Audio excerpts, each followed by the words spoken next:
I mean, the Leviathan G2 game, considering that both of those rosters look really good on paper, like on paper, they look like they should be two of the top teams in Americas.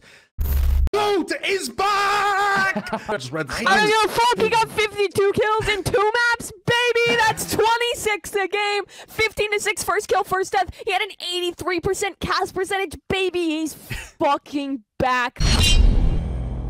Você quer ter aulas com grandes personalidades do cenário e evoluir ainda mais sua gameplay? E utilizar todo esse aprendizado adquirido em um campeonato super organizado e com live stream oficial? Tudo isso você encontra na Analistas. E mais, você não precisa ter um time, a plataforma encontra um time para você que se encaixe na sua gameplay. Além disso, lá você também vai encontrar um guia completo com todos os pixels em todos os mapas para você deixar seu Sova, sua Viper insano. E na Analistas você também vai ter aulas toda semana com um coach profissional ao vivo. Você vai ter um coach profissional acompanhando sua performance e os assinantes têm direito a análise de POVs ilimitadas. E eu consegui um desconto ainda maior para quem é inscrito aqui no canal. Usando o cupom SMokemid você tem 15% de desconto.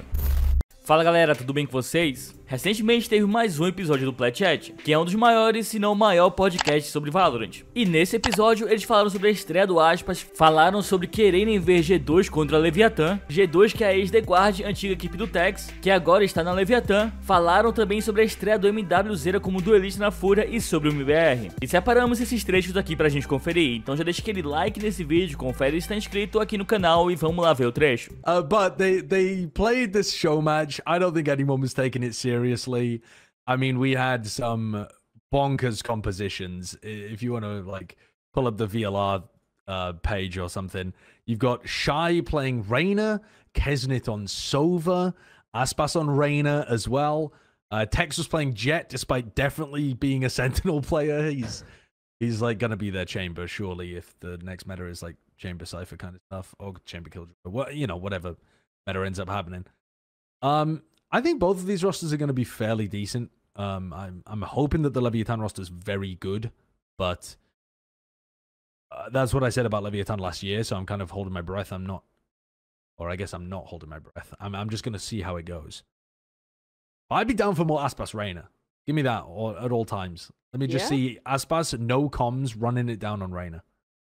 I mean, if they just don't pick a language and they just don't calm. It's just like, you calm within the language. The core 3 calming in Spanish, and then just Aspas and Tex both playing duelist in a fucking island, not understanding a word, running it down. I think that's the optimal way to run the team. I mean, you know what transcends all language is just pings. They're just going to do nothing but just fully assimilate with the ping system in game.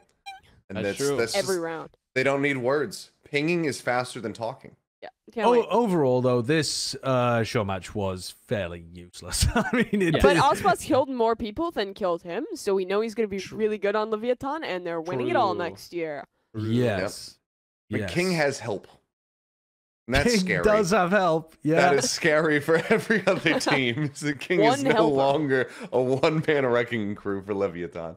I mean, the Leviathan G2 game, considering that both of those rosters look really good on paper, like on paper, they look like they should be two of the top teams in Americas. That match with Tex playing against his former team is going to be a lot of fun. I know that Tex is like, the end of his announcement is like, G2, I'm coming for you. And it's like, it feels a little bit drummed up, but I actually think it's going to be, pretty sick. I assume Tex, I actually don't know, but I assume he didn't take the offer with G2. I assume he did have an offer given to him, but I don't think that's public. I don't know if it was ever, I don't know if it was discussed, because like personally, typically most players will just choose to stick, especially with how close like the former guard roster was. Like you would think they would all just stay together. So like it either has to be they were either not selected to move forward, or Leviathan gave him like a really good offer. So yeah. There were some other little bits and bobs happening though around the scene that I wanted to touch in on. MWZera, back to duelist, smurfing on people. He's playing against tier 2 teams here, but this is this new Furia lineup that looks like they're kind of cooking.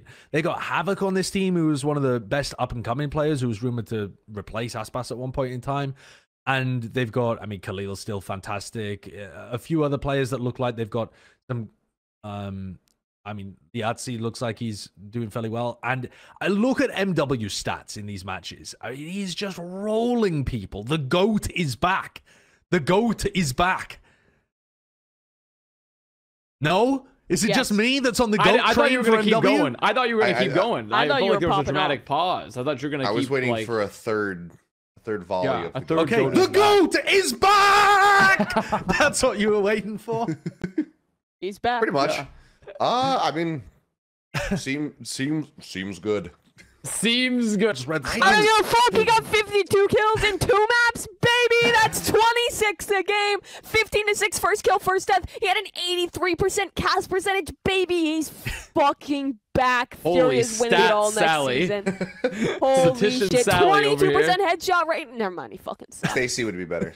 Yeah, I mean, maybe. Yeah, that too. I mean, listen, we've been preaching at one point MWZera is going to actually be back, and then Wyatt River will bust out through a wall like the Kool-Aid man and be like, I told you, you know, like then he'll be there. But until that time, I'm not putting anything stock into it yet, because like obviously he's really good, but like I mean, yeah, he was playing tier 2 teams. So you know what? If he makes But he was if also he's farming and harvesting and fucking eating people's nachos in Americas. He is the GOAT. true, yeah. I mean, He like was He's the owning guy. he's people good. in He was Americas really as good. well. Yeah. So I His mean, like Sky on Haven was disgusting. Sick. I think, though, that this roster could actually do something. I'm more excited about this roster than MIBR, but we recently learned, after we talked about MIBR and like changing around their coaching roster last week, I don't think we knew at the time that Fraud was head coach. I think we were assuming that the duo of Fraud and Bazooka would kind of work with kind of the same way that it did last time, with Fraud being the assistant or strategic coach or something like that. But Fraud officially got announced, didn't he, as head coach? I'm not just yes. making this up. They clarified that Fraud is head coach and Bazooka is going to be an assistant coach.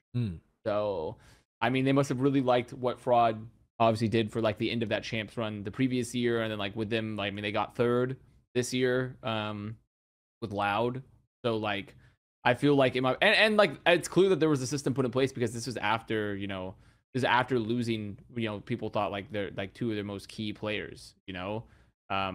So like I feel like for them, like this is like kind of a situation where like MIBR is clearly a team where I feel like, because that's something where a lot of I think teams across all VCT, it's like you need to find the right coach, the right person to set the system, and like it feels like they're probably like, well, we think there was a good system at Loud, and so like we want to see that replicated here at MIBR, and Fraud seems like the right guy to do it. I mean, Do you they want were to? They were Do you wanna presumably see- good together at Loud. Presumably they'll be good together again. It's definitely MIBR last season needs some help. I think I'm not like giga excited about this team, but I think some of the changes they made was good. So I'm like, I have a modicum of excitement.